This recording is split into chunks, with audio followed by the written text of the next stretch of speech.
Tú hablaste de los exonerados. Vamos a decir que es el invitado Rubén. Horacio Estriví, economista, consultor del Banco Interamericano de Desarrollo, del Banco Mundial, un hombre con larga experiencia y reconocimiento no únicamente local, sino también internacionalmente, que hoy ha tenido... llegó anoche de Washington y vino hoy temprano aquí al programa. Bueno, y su padre, al igual que tú y al igual que yo, ocupó la dirección del diario Crítica. En la época, Lucho Estriví. En la época del gran Lucho Estriví, aquí en Panamá hay una campaña de los sectores de la izquierda contra el famoso club de exonerados. Hemos vuelto a al club de los exonerados. Yo diría que nunca. Porque los ricos eran los exonerados en Panamá, no los pobres. Sí. Una ironía, ¿no? Una ironía. Bueno, una de las cosas estamos volviendo a eso, a los y no son los ricos, son los multimillonarios. Decía Murgas que mi papá, que en paz descanse, que hablar de estos temas hace unos años hubiera sido un verdadero peligro. Hoy todavía lo es, pero afortunadamente gozamos de la libertad de credo, si se quiere, y de política y democrática para poder hablar de estas cosas de forma clara y llana.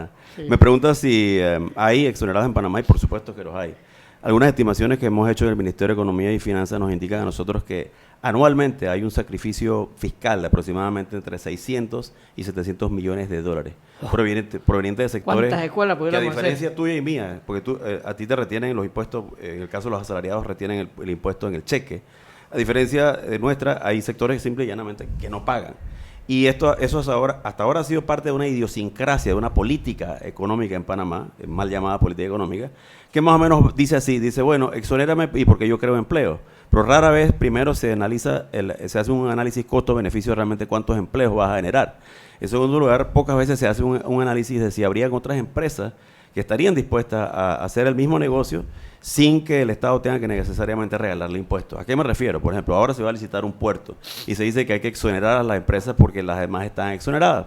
Y eso supone varias contradicciones. En primer lugar, ¿por qué Están hablando ustedes de Corozal, estamos hablando de Corozal. Vamos a hablar claro, sí. Y aquí quiero hacer una salvedad y quiero dejarla subrayada. Estoy hablando a título personal, a pesar de ser asesor del Ministerio de Economía y Finanzas.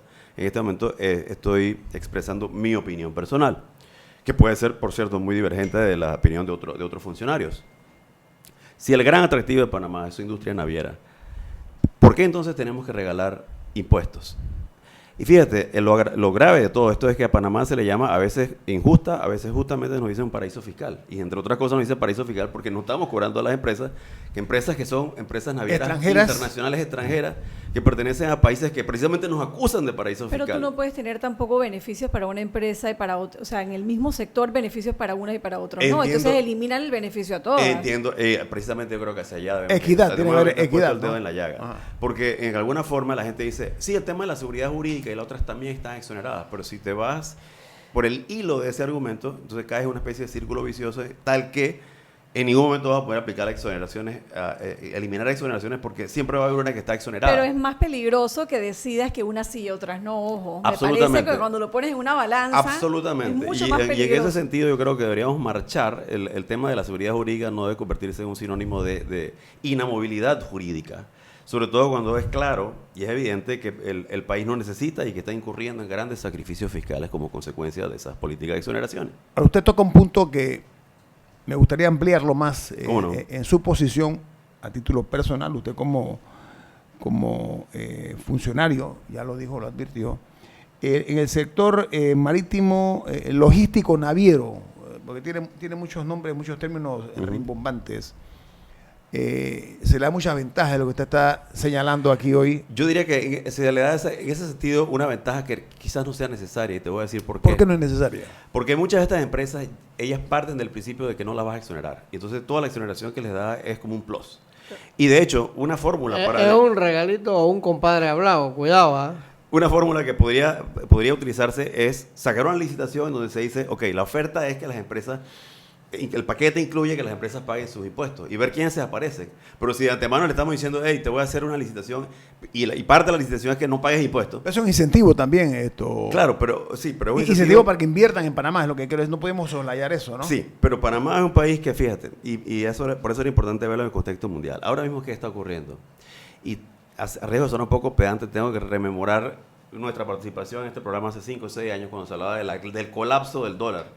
El dólar no solamente colapsó, el dólar hoy en día se ha convertido en la moneda de referencia por excelencia a nivel mundial. Hay lo que se llama un salto a la calidad, ¿ok? que quiere decir que la moneda norteamericana hoy por hoy es percibida como una de las monedas más sólidas, a pesar de toda la política monetaria que se desarrolló, que algunos consideran que fue desacertada, a pesar de todos los avatares de la economía norteamericana. Hoy día la economía norteamericana se está recuperando. Está bastante sana, ¿no? 3,5% en términos reales, que es equivalente al crecimiento de la economía mundial, de paso, ¿no? Ahora, ¿por qué traigo a colación esto? Porque la gran ventaja es que en Panamá opera el dólar. Y eso implica que la inversión extranjera viene a Panamá, entre otras cosas, porque tiene una garantía, tiene un bajo riesgo cambiario. Es decir, lo que tú inviertes en Panamá, por lo menos tienes garantizado el hecho de que no va a perder valor en términos del cambio de la moneda. Así que estos son atractivos. El otro atractivo es que Panamá tiene una posición geográfica envidiable. A pesar de las fallas, y las hay en el sistema de justicia, se considera que para la inversión extranjera hay una seguridad jurídica. Entonces, todos estos elementos hay que sopesarlo, y la pregunta que nos hacemos es: sí, incentivo, pero ¿hace falta ese incentivo? ¿Y cuáles son las consecuencias de ese incentivo? Y la primera consecuencia quizás es abstracta para algunos, pero no deja de ser importante, y es el hecho de que estás generando una inequidad tributaria. ¿Por qué algunas empresas pagan y otras no? Okay. ¿Por qué algunas personas naturales pagamos impuestos y algunas personas jurídicas no lo pagamos? Mire, licenciado Estriví, hablemos, usted hablaba, vamos a hablar de Panamá. De Panamá. Panamá tiene serios desafíos, tiene retos, porque hay peligros inminentes que están en la región. Voy a explicarme. Sí, cómo no. Cuba va a ser para Panamá un importante adversario. Cuba, okay, donde Cuba se abra totalmente, yo siento que Cuba, con los puertos que tiene, etcétera, va a tener impacto en Panamá. Sí. Y la otra, a mi gusto, y usted opinará, usted es experto en la materia, es Colombia. Es otro desafío para nosotros. ¿Sus opiniones? Mira, tendríamos que verlo en el contexto de lo que ocurre a nivel de la economía mundial y regional, que creo que por ahí empezó la pregunta. Y la situación en este momento es que Latinoamérica está por cuarto año consecutivo incurriendo en lo que se llama una desaceleración, que ya casi es una recesión. Podríamos calificarla como una Se está recesión. rozando. Incluso este año el crecimiento es negativo, y eso contrasta abiertamente con el caso Panamá. Y insisto, yo no he querido destacar el caso, los desafíos que enfrenta la economía panameña, pero obviamente que los enfrenta. Ahora, en el caso de Cuba en particular, ¿cuál es mi apreciación? Sí es verdad que en Cuba hay un gran capital muy avanzado, recurso humano, uno de los grandes méritos Y el recurso natural también que tiene Cuba. Recursos naturales, unos grandes méritos del régimen comunista, y no siento rubor en decirlo, es el avance de su recurso humano. Yo como Sí, liberal puedo darme ese lujo de decir lo bueno y lo malo de Cuba. Lo malo, bueno, habrá otra oportunidad. Ahora bien, ¿eso qué representa? Representa efectivamente un potencial de desarrollo. Sin embargo, ojo, que para que eso funcione, que lo está planteando ese modelo de economía, de mercado, eso requiere instituciones que Cuba en este momento no tiene. Por eso, estamos viendo a futuro, licenciado. O sea, A futuro ver, hay un gran potencial. A ver, el descongelamiento y el atractivo, eso es como una dama que es misteriosa. Esa mujer es mucho más atractiva. Sí. Para el efecto de muchas... A ver, ya Francia se metió en Cuba. Hay una reunión ya donde Sí. Francia dice, estoy aquí. España Tú se ha dices como un ruborizado. competidor, Sí, como sí. un competidor Se- para Panamá. España se ruboriza y dice, oye, estos franceses se nos adelantaron. Hay como una competencia para Hay, ver quién se en mete más en efecto. Cuba. Ok, Y bien. la pregunta competencia mía, deriva... bueno, voy para allá. O sea, lo que representa Cuba, más allá del misterio al cual hice referencia, si ustedes los norteamericanos, Cuba, para ellos es develar algo que no conocían. Pero voy al tema de los puertos de Cuba, vía ejemplo, por poner un ejemplo nada claro, más. claro. Puerto del Mariel, etcétera, tiene unos puertos que entiendo que bien desarrollados van a ser una seria competencia para Panamá. Háblenos de eso. Totalmente de acuerdo. Y yo, Este tema es importante. No, es que yo conozco algo de puertos. Fui vicepresidente de una de las compañías más grandes de Panamá, aquí donde me ves.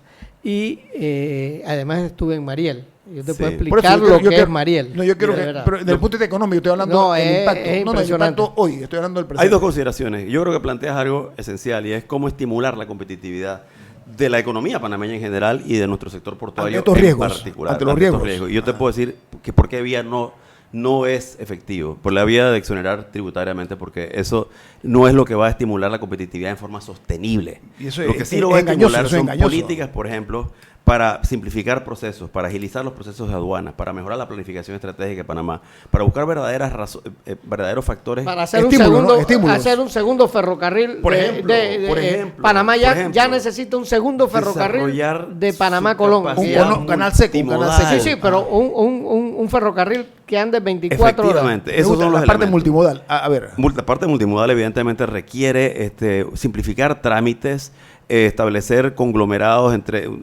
donde hay una interacción entre el sector privado y el sector público, donde se desarrollen asociaciones público-privadas. Eso es lo que en realidad va a... Ahora, si vas a dar una exoneración, hombre, que sea temporal, por amor a Dios, y que sea en periodos cortos. Pero ¿no? eso se puede. Claro que se puede. Lo que pasa es que eso obviamente implica un cambio hacia un nuevo régimen jurídico. Lo otro es que, si me preguntas a mí, realmente los desafíos de Panamá son más de carácter endógenos. Pero sí ve a Cuba como un posible riesgo. En la claro que lo veo. Pero fíjate. Y Colombia, en la medida que el proceso de paz, estoy especulando, la lógica es una ciencia exacta. Sí. En la medida que el proceso de paz progrese, hay un cambio en Colombia, y Colombia es un jugador importante. Mira, yo te lo simplificaría de esta forma. Y no solo Colombia, Guillermo, hay que saber lo que está pasando aquí al lado. No, el vecindario estoy hablando. En Costa Rica, acuérdate que Costa Rica es más socialista que Cuba. Eso es la cosa que todo es del Estado. El pasado ya se fue, el futuro no ha llegado. Entonces, ¿qué ha pasado en Costa Rica? Por primera vez los ticos están permitiendo la privatización indirecta de los puertos. Claro. Y ya por primera vez están apareciendo las grúas de contenedores en Costa Rica. Entonces Costa Rica se convierte también en una competencia para el famoso canal seco de Panamá, porque en Panamá transitan 1.500 contenedores diarios por la carretera interamericana de Panamá, que van la gran mayoría hacia Centroamérica. Mira, ojo, esas cosas están ocurriendo aquí al lado. Sí, licenciado Estrevi, yo voy a un cambio comercial y le ruego que por favor nos amplíe acerca, primero, de la falta de visión que hemos tenido en un canal seco. Esto es una línea de ferrocarril, una línea ferroviaria eficiente, como hace los Estados Unidos, vía ejemplo, ¿no? Bueno, y la otra es, como usted decía, y como dice Rubén, el tema de Costa Rica, el tema de Cuba, que yo insisto, no es relajo. No podemos dejar de mirar eso. Yo creo no es relajo. Cuba está al lado de los Estados Unidos, ahí mismo al ladito de los Estados Unidos. Bueno, 90 años después, Varela quiere hacer el sueño de Porras, que en 1912 planteó el ferrocarril David Chiriquí, Panamá. Claro. Él lo quiere hacer porque eso sacaría de nuestras rutas los automóviles, claro, y sobre todo las mulas o los contenedores. Bueno, vámonos al cambio comercial. Esto es Info Análisis, un programa para la gente pensante, así como usted.